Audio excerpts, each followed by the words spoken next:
of date we can see the current affairs that was in popular.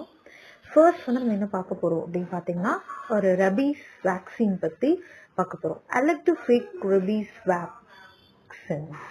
It is for India's health governance. அதாவது இந்த fake rabies vaccines-ஆல நமக்கு வர அந்த பாதிப்புகளை பத்தி இதுல சொல்லியிருக்காங்க. இது வந்து ஒரு கரண்ட் அஃபேர்ஸ் இம்பார்ட்டன்டான ஒரு கரண்ட் அஃபேர்ஸா இருக்கு.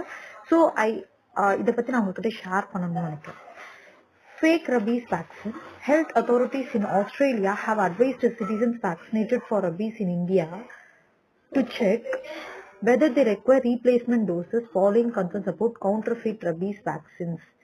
அதாவது ஆஸ்திரேலியா ஹெல்த் அத்தாரிட்டிஸ் என்ன அட்வைஸ் பண்றாங்கன்னா, அந்த ராபிஸ் இந்தியாவில் வந்து ராபிஸ்க்கு வேக்சின் பண்ண அந்த பீப்புள்ஸ் வந்து செக் பண்ண சொல்றாங்க, வேற ஏதாவது டோசஸ் ரீப்ளேஸ் பண்ணலாம்.